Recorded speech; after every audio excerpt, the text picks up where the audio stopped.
First time long drive పోతున్నా, అది కూడా బైక్లో 200 కిలోమీటర్స్ రాజంపేట నుంచి నంద్యాలకి. వెళ్ళే దారిలో ఏమేమి కనబస్తున్నాయి, ఏమేమి జరుగుతున్నాయి, ఎందుకు పోతున్నానో పాటలు వదులుతా చూస్తానండి. ఇది లైవ్లో వీడియో తీస్తున్నాను అనమాట. ఇప్పుడు బయలుదేరిన ఈరోజే, చూస్తూ ఉండండి.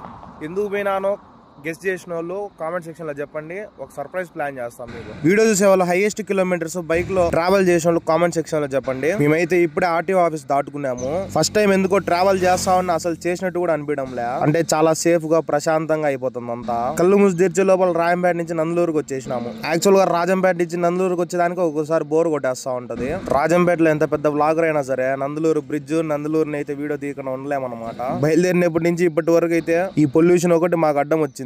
ప్రస్తుతానికి అయితే కొంచెం క్లైమేట్ కూల్ గానే ఉంది, కానీ జస్ట్ ఇప్పుడే కదా నందలూరు దాటింది. వెళ్లే దారిలో క్లైమేట్ ఎలా ఉంటుందో ఎట్లా ఉంటుందో చూద్దాము. సరే గానీ నంద్యాలకు ఎందుకు వెళ్తారో గెస్ట్ చేసినారా? లేట్ చేయకుండా కామెంట్ చేయండి. రాజంపేట నుంచి నంద్యాలకు వెళ్లేసరికి ఎంతమంది ఫాలోవర్స్ పెరుగుతారో చూద్దాం. అలాగే నంద్యాల వెళ్లే రూట్ లో లొకేషన్లు ఉన్నాయి కూడా నాకు కామెంట్ సెక్షన్ లో చెప్పండి.